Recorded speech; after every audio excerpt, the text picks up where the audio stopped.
All right, let's dive into Virgil's Aeneid. It's this epic poem, and it's about way more than just, the founding of Rome. Oh, absolutely. It's about resilience, sacrifice, leadership, Hmm. destiny, duty, ambition, Yeah, love, and loss, it's all in there. things we all deal with. We really do. Across time, these themes resonate. Right. And how this ancient story, can still speak to us today, Yeah. especially as we think about balancing what we want with, like, a bigger purpose. Exactly. That's what makes the Aeneid so fascinating, It speaks to us across the centuries. Virgil takes us on this incredible journey with Aeneas, Yeah. a Trojan prince escaping the burning ruins of Troy. Wow. But it's not a simple escape, right? He faces shipwrecks, divine intervention, some helpful, some not so much. Wars, personal loss. It's a lot. It is. And through it all, he carries the weight of his people. And the destiny, right, given to him by the gods to found a new city. Precisely. A huge burden to bear. It really is. It's like he's carrying his ancestry and the future all in his shoulders. Yay. And I mean, literally. Right. Like he's carrying his elderly father, Anchises, for so much of the journey. Oh, that's such a striking image. Right. The physical and emotional burden, the responsibility, the tradition. It's all there in that image. Absolutely. It's a great point you bring up, that image of Aeneas carrying Anchises. It really highlights how much the past weighs on us, how we carry the legacy of those who came before.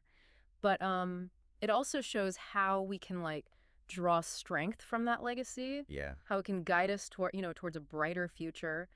And that unwavering commitment to something bigger than himself, the founding of Rome, is what makes Aeneas such a compelling figure. Totally. But that commitment, it forces him to make some really, really tough choices. Oh, for sure. Like his relationship with Dido, the queen of Carthage. Right. It's this passionate, love affair. It really is. But ultimately, Aeneas chooses destiny over love. A classic dilemma. Have you ever, had to choose between what you really wanted and what was best for, like, a larger group, Yeah. a community, or even, like, a whole country? That's the kind of question the Aeneid makes you think about. Yeah. And these are, the kinds of dilemmas leaders face, and the Aeneid explores them with such depth. It does. And what's interesting is his decision to leave Dido. It's not like celebrated as this clear victory. No, not at all. Virgil really shows the pain, the sacrifice involved, Yeah. the human cost of going after a bigger purpose. Right. And it raises questions about leadership, too. What makes a truly great leader? Is it that unwavering dedication to a goal, even at the expense of personal happiness? Or is there a way to balance those things? It's so true. I love that the Aeneid doesn't give you, like, simple answers. It does. It gives you these complex situations and lets you grapple with them, just like Aeneas does. And it's really interesting to, contrast him with other characters, like Turnus, for instance. Oh, yeah, Turnus. He's this rival leader, way more impulsive, aggressive. Or Dido, letting her emotions, cloud her judgment. Absolutely. These contrasts make you think, okay, what kind of leader do I want to be? What values do I want to use to make my decisions? Right. What are our guiding principles? Right. And then there's this constant back and forth between, fate and free will. It's everywhere in the poem. And Aeneas is on this path the gods set for him, but he's still making choices along the way. He has to. He's helped and hindered, by divine intervention. Juno's always trying to mess things up for him. Oh, yeah, she's relentless. And then his mother, Venus, is always protecting him. It's like this cosmic tug of war. Exactly. He's being pulled in all these directions, but he still has to find his own way. He does. And then there's the golden bough, right? That Yeah. mystical object he needs to get into the underworld. Right. What a powerful symbol of fate. Like, you can't control everything in life. Absolutely. But even with destiny hanging over him, Aeneas is still making choices. He's wrestling with doubt, temptation, setbacks. I think that's a key point. Even when it feels like our path is set, we still have some agency. Yeah. The Aeneid doesn't give us simple answers about fate and free will, but it makes us think about how both of those forces shape our lives, even today. Even today. And it's not just about Aeneas's personal journey. Right. It's about a whole nation being born. Oh, yeah. The founding of Rome. Exactly. Yeah, it's easy to get caught up in, his struggles and forget about that big purpose pushing him forward. Definitely. But even getting to Italy, that's just the beginning, right? Just the start. Building a whole civilization. I mean, That's leadership on a whole other level. that's a whole other level, yeah. And it's amazing how Virgil shows all the stages of that, the challenges Aeneas faces as a leader. It's really cool. It starts with that long and dangerous journey, Yeah. all those setbacks, near Gonna be disasters. close calls. It really tests his resilience, his ability to keep everyone inspired when things look hopeless. And those followers are important too, right? Oh, definitely. They're not just along for the ride. No, not at all. They question Aeneas, challenge him, Yeah, sometimes even rebel. they do. It makes you think about how tough it is to lead any group of people, especially when everyone's facing hardship. I know, right? Like, I can totally relate to that. Leading when things are uncertain, that's a real test. Aeneas faces inner turmoil just as much as he does those external threats. It's true. He has to be a mediator, console those who are grieving, find ways to keep his people going. It shows how leadership isn't about just barking orders. No. You have to get people, understand them, make tough calls with, maybe not enough information. For sure. And what I think is really interesting is how Aeneas always reminds them about their destiny. That they're going to build this amazing city together. Right. He keeps that shared vision alive even when things are really dark. That's crucial. That's leadership, isn't it?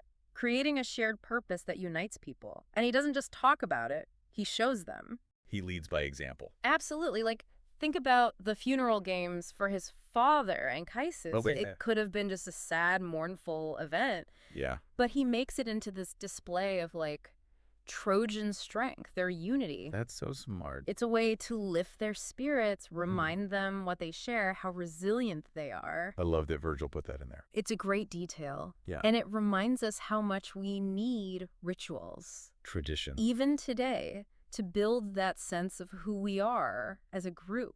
I completely... A strong community needs those shared values, those experiences, and rituals reinforce that sense of belonging. Like, it makes you think about the rituals we have in our own lives, right? Yeah. The things that bring us together, make us feel like we're part of something bigger. Exactly. The Aeneid makes you think about the building blocks of community. It does. How the things we do, the choices we make, all contribute to something that'll outlast us. So we've been talking about Aeneas as this amazing leader, right? Dedicated to his destiny, founding Rome. But it's not all like sunshine and roses. It's not a simple hero's journey, no. Some of what he does, it's complicated. Yeah, it really Leaves is. you with some questions. Absolutely. Virgil doesn't shy away from those complexities. Aeneas isn't this perfect hero. Right. He has doubts. He gets angry. And sometimes, revenge drives him. Yeah, like at the end when he kills Turnus, Oh, yeah. his rival, Right. it's brutal. It is. And you kind of wonder, did he really, earn that victory? Or did he just lose it? It's such a powerful moment. And ambiguous. People still argue about it. They do. I mean, on the one hand, Turnus was a serious enemy, Yeah. caused a lot of pain, a lot of suffering. A threat to everything Aeneas was built for. Exactly. But then Aeneas kills him in this rage. It Yeah. doesn't feel like justice, It makes you think about that question. Do the ends justify the means?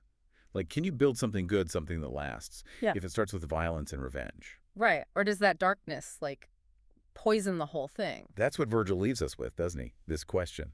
And I think it's this reminder that history, it's not black and white. It's messy. Even the greatest victories, the most famous leaders, they have their dark sides. They do. And it's a challenge for us to see that, to really think about it. The moral gray areas. In any story of leadership, of building a nation, even of just growing as a person. It's true. And maybe that's one of the biggest takeaways from the Aeneid. It's not just a story about a hero winning. It's about so much more. It's about how complicated people are, the tough choices we make, the things that happen because of those choices. The intended and the unintended. This deep dive has been, wow. It has. Resilience, sacrifice, leadership, destiny, duty, Those big themes. ambition, love, loss, all mixed together. And what gets me is how relevant it still is. Oh, yeah. We're still dealing with the same stuff. Same human struggles, different time. I think that's why the Aeneid is such a masterpiece, Yeah. It goes beyond time and place, gets at something essential about being human. It's Aeneas' story, but it's also our story. The choices we make, what we carry with us, what we leave behind.